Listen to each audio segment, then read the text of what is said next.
All right, my fellow agents, welcome back. It is I, X7, your agent of stop motion, animated awesome, and your host of Zenorama, the podcast of heroes and monsters.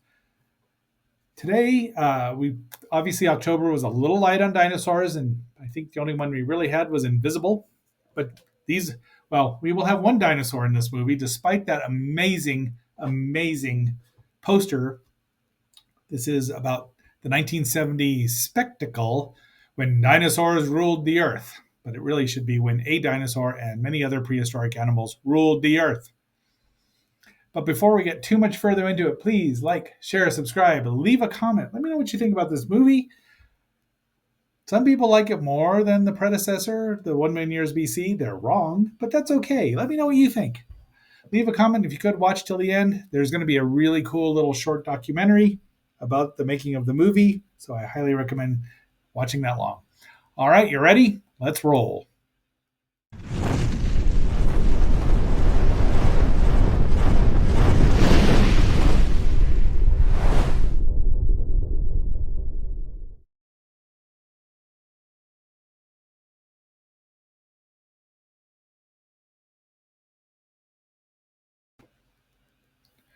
We start out with a wonderful title sequence with the narration, the opening narration that says, "A time of beginnings, of darkness, of light, of the sea, the earth, and the sea, of the sun, of the sea, of man." Let me try that again. A time of beginnings, of darkness, of light, of the sun, the earth, the sea, of man, the beginnings of man living with man, by the sea, in the mountains, the beginnings of love, hate, and fear, man's fear of the unknown, man's fear lest the sun should leave him alone in everlasting darkness. A time when the color of a woman's hair condemned her to sacrifice to the sun. A time when there was as yet no moon. So that sets the tone there. The Mario Nascimbini did the music and special music effects, but this score is not nearly as good as 1 million years BC. Sorry. I just kept that in there because the name Dick Bush just made me laugh. Jim Danforth did the stop motion animation along with Roger Dickon and Dave Allen, the late Dave Allen. And we'll see that. Val Guest directed it. He did not direct 1 million years BC. So there's one of the problems. He also wrote the script based on an outline by J.G. Ballard. Don Chaff. Yeah. Well, anyway. Sorry, Val. You tried. You could have done it. You needed an editor. The movie was released on October 25th, 1970 in the UK and March 10th, 1971 in the US. It was cut by about 4 minutes in the US because there is some nudity in here. You'll not see it. But you can get the DVD or the Blu-ray now. I don't like the movie enough to get it. Yes, it's a dinosaur movie that is, yeah. So they're going to sacrifice these 3 blonde women to the sun to make sure it comes back. There's our heroine, Sana, played by Victoria Vetri, who is also known by a couple of different names. She was in Rosemary's Baby, among many other things. Also, she was a Playboy playmate. She doesn't want to be sacrificed. One woman runs away and kills herself along with one of the other guys. Something strange is happening up there in the sun, so they're all really afraid. The storm happens. She ends up in the water. Now, your humble agent never saw this movie growing up. It was never aired here in Fossil Bed, as far as I know. As of it just didn't show up. I knew about it because of Famous Monsters, and the great book From the Land Beyond Beyond mentions it. And in about 74, 75, I probably have related this story in the Godzilla versus the Thing episode, where I got the 200-foot 8 millimeter version of this movie, and I traded it for the 200-foot Godzilla versus the Thing, and came out ahead. A certain genius is the one who wrote about that or talked about that. Sana jumps in. She gets captured in a net and rescued by the what are these people? The mountain tribe, the seaside tribe. The cliff tribe is who was sacrificing her, and that is Tara, who is who has never seen a blonde woman before, and so we get a lot of shots of the moon forming. That's the kind of the MacGuffin there. This guy is a jerk, and he played by Patrick Allen Kingsor. He's also the narrator who did a much better job than I did. He's good, but he's one of the problems is he's very single-minded. There's the Cliff tribe. That's the Seaside tribe who has blondes, I guess. They get there. They've captured a plesiosaur that was at the time thought that they could come upon land and lay eggs. So this is probably a female, and they capture it. They get introduced to Sana. There is Ayak, who was apparently Tara's mate, but she's not happy about the blonde. Find me a brunette that ever is happy about a blonde. The plesiosaur escapes and kills one of them. Splat.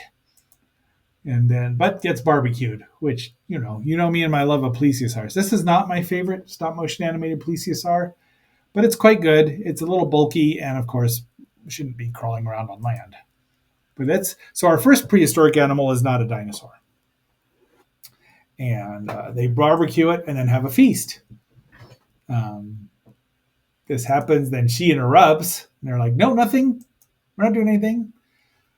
Kingzor goes out and looking for Sana because they have to sacrifice her, even though they, already killed one and probably threw the other woman over the cliffs. And there she is. She's built herself a little hut. She's very proactive here. And they're again looking up at the sky because it's changing. Now Ayak is just had enough of it. She convinces the other woman that Sana is a witch, and we get a fight in the water. Now, this movie copies 1 million years BC in various ways a lot. We get these two fight in the water. It's like Raquel and, Loana and Nupandi fight. It's just these. This is our leader of the Seaside tribe, who's just a feckless moron. But he's had enough of their nonsense. So they all come in, and then Kingzor and his men show up who are hunting Sana. She sees him, and out she goes. And of course, Ayak says, "There she is," but they don't cover their tracks because they're cave people. They don't think of such things. But off they go. So a lot of this movie is chasing Sana, really, essentially. And there's one part there where there's like a 15, maybe a 10-minute segment, which could easily have been edited down, edited out and made it a much more concise movie. That's part of the problem with this film. His single-mindedness, Kingzor's single-mindedness is also part of the problem. Apparently, a boa constrictor back then is poisonous because it kills a man. It just leaves him, doesn't eat him. And now we're finally going to get to the dinosaur, the titular dinosaur. It's a Chasmosaurus. It looks great. It's wonderful. It's menacing. It's just annoyed at these people. And it kills a bunch of them. And then it goes back into its cave. So I don't know what it's eating around there, but, Now, rumor has it, according to Jim Danforth, they would not allow him to have a theropod in there because the woman who was looking at it said it looked too much. Well, she used a slur for people, homosexuals, that, just was stupid. It was stupid at the time. It's stupid then. It's stupid now. And I'm not going to repeat it. But she said they couldn't have it, so he couldn't use the Tyrannosaurus or Allosaurus or whatever he brought. So he had to do other things. And there he is. They're like, "Look, see, this is what's happening because you let her live." And Ayak is still trying to win Tara back over. Tara finds the guy that's been eaten, and then he also finds the cave where these two bodies are, dead people, and one live person who's been gored, but he's still alive. I don't remember who got gored there. Kane, probably. Looks like Kane, but unless he's the Undertaker's brother, we're going to say Kane. And there it comes back out again. He leads it on a merry chase to the edge of a cliff. Now I'm going to stop it here because I like to think that he just chased the caveman off and killed him and went back. But unfortunately, in the movie, the Chasmosaurus falls off the cliff. But I'd rather have the dinosaurs live than these stupid cave people. This guy dies. They put him on a raft, and out he goes, the funeral pyres. So they are more advanced than the shell people and the rock tribe of 1 million years BC, but they're just dumber. There it goes. So King Zor vows to go get Sana, and off goes Tara goes to look for her again. She's wandering around and runs into a giant lizard with a frill on it. I'm surprised that this showed up in here because it's not even needed. Once again, they could have cut out this altogether. Um, it looks like it came from the Lost World remake, but I couldn't tell you for sure, and I don't care enough. But then she's grabbed by a carnivorous plant, and she has to cut her hair off to get away. Tara shows up and sees the hair and thinks that the plant ate her. So she hides in a dinosaur, a vastly oversized dinosaur egg. Well, a vastly oversized prehistoric animal egg because it's not a dinosaur. And out pops the baby. Now the baby is adorable. I think this was also studied for Dopey because of just the way it moves, but it's really well animated. I think David Allen might have done this. Don't quote me on that. I'm not the complete stop motion animated expert. So King Zor shows up, and Dopey old leader of the tribe. Uh, um, who was the leader of the tribe? That was Kaku, who died. Um, so let's see. Can I find it? Nope, I don't remember what his name is. The elder, yeah, the elder women. So anyway, he just caves to old King Zor all the time. But they show it, so he drops it in there thinking she's dead. The tribes join together. See, and she's not a bad woman. She's just, in love, and he's, we've all been there. You love her, but she loves him, and he loves somebody else. You just can't win. So next day we wake up. She's sound asleep in a very comfortable egg, apparently, and Mom shows up with an elk. So this whole thing is a great bit of stop motion animation. So this thing has been identified as this prehistoric animal has been identified as many. The likeliest is a vastly oversized. The one I like is a vastly oversized Moskops, just because it's got the four legs, which is a pre-dinosaur reptile. Might be a synapsid. I should have looked that up. But I like her with her short hair too. I like that look. I mean, so she's like, "Well, you're my baby. You smell like my egg. So here, eat this." So we get a lot of little cute character bits with her playing with the baby. She uses a whistle there or a rudimentary flute to boss it around. Now, see, they've pledged brotherhood, and now so some time has passed. Her hair has grown out again, and it still looks good. She's a very appealing actress. She did a good job here. It's not her fault that the editing could have been better. Don't edit out any of the dinosaur stuff. That's the only reason to watch this stuff. I mean, yeah, she's in various states of undress, as my friend Blake would say. And she swims and catches fish, but then they find out that, well, she hears the men are fighting with the mom. Now, there's still the mom, and she comes out and yells at it, but they don't see her, and they get away, run away, run away, run away. She's like, stop.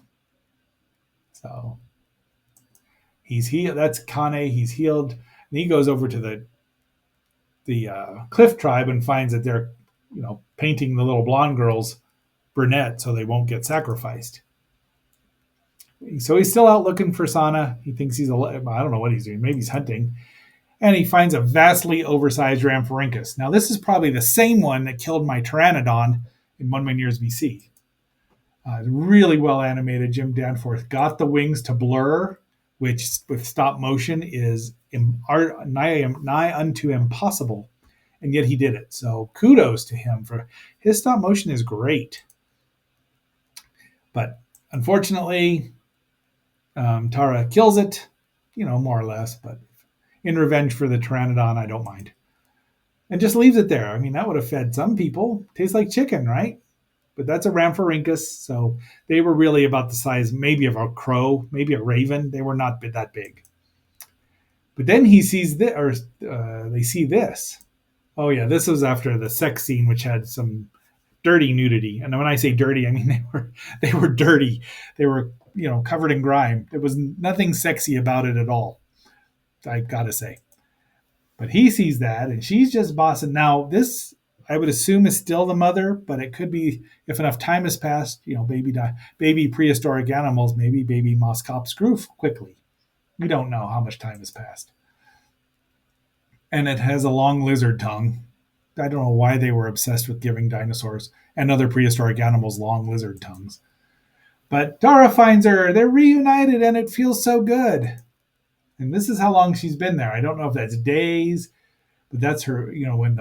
She got captured and or found on the boat.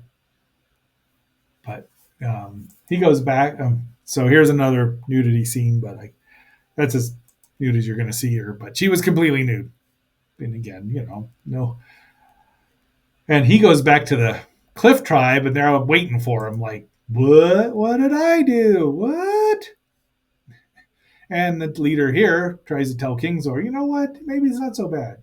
Nope, because the Seaside tribe doesn't believe in human sacrifice. But he's just feckless, like I said, and lets him run right over him. And now Ayak is like, wait. They set him on fire and set him out there. But see what's happening here? So here's another. Now this is called a Tylosaurus, from the species Mosasaur. But they did not do this. I mean, I think it's just another plesiosaur. It swamps the boat, but it doesn't kill him. He gets away, he swims to shore. Moon is still forming.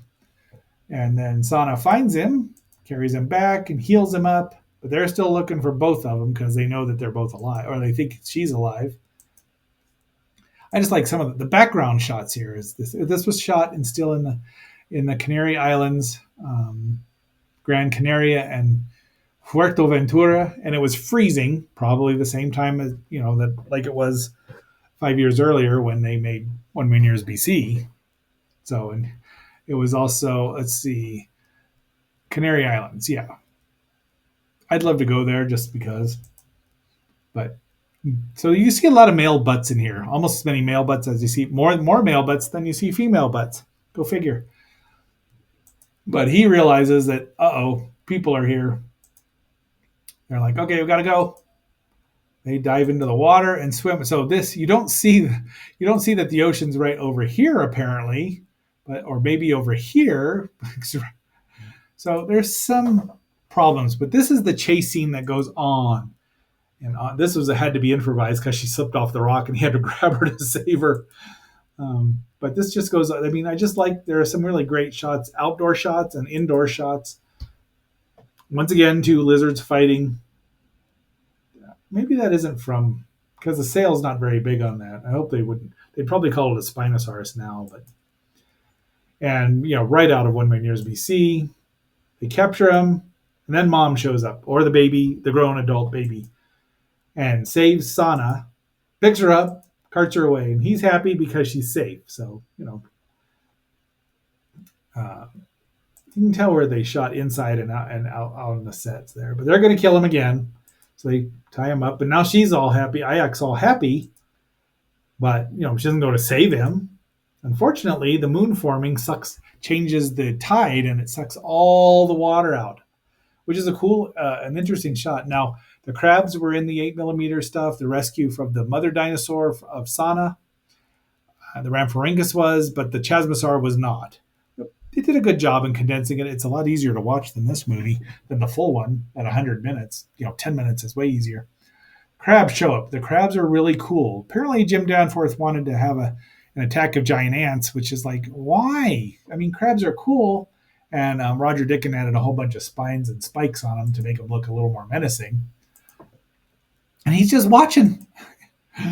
He looks scared. Extreme close up. So, and this is what he sees. It's a tidal wave brain, tsunami, or seismic wave, Pinky. Either would be correct.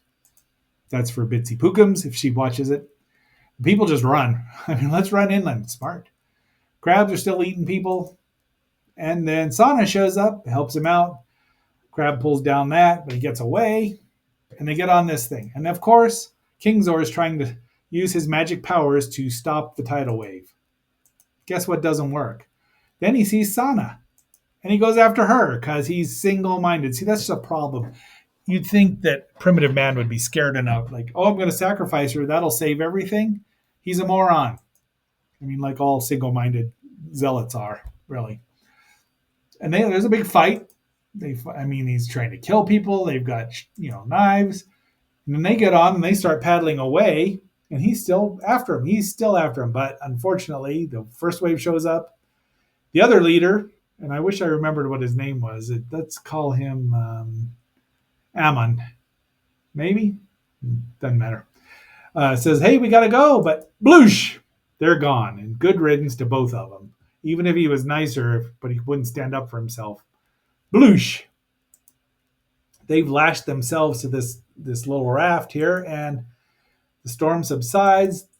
There's a new moon, and this is where the 8mm movie ended, and you couldn't see it because, it was 8mm and it was hard to tell, which is why I traded it for Godzilla versus the Thing. And they point up, there's the moon. They get down, and I don't know what they're doing, praying to the new moon, goddess Cybele, or if you want to, there's always goddesses of the moon.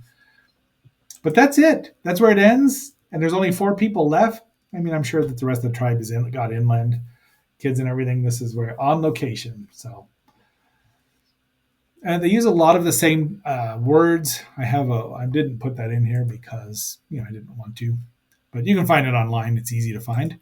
So, my fellow agents, that is when a dinosaur ruled the earth. A dinosaur and many prehistoric animals ruled the earth. Crabs aren't prehistoric. Well, they were. Tomorrow will be the next 3 episodes of The Savage Dragon. And until then, this is X7 signing off and phasing out.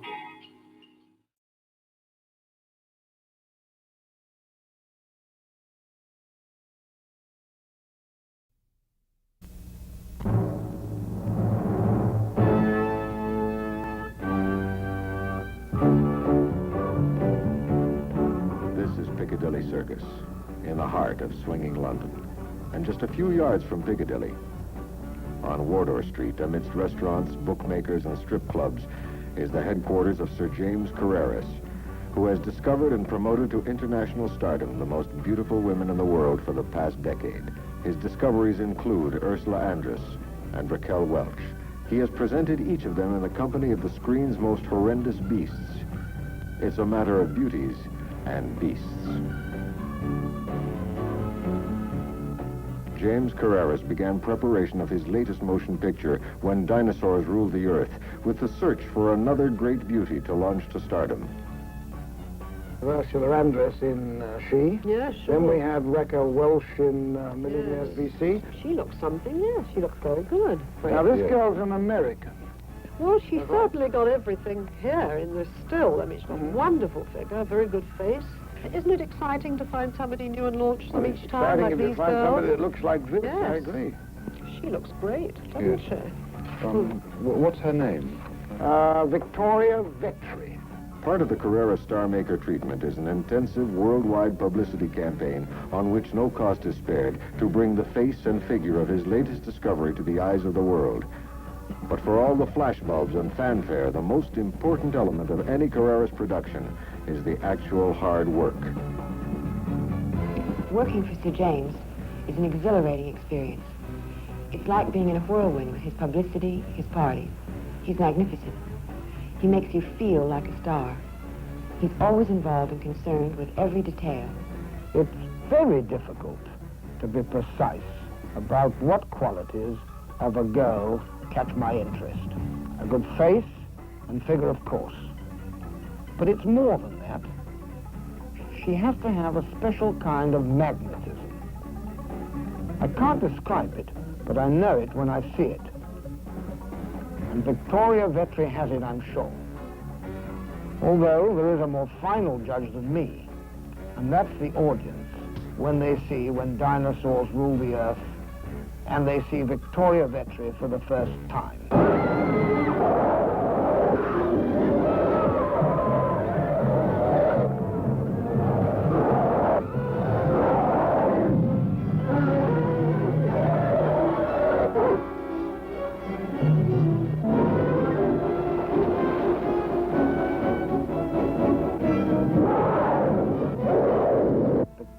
has worked very hard in our film, and now it's up to the public.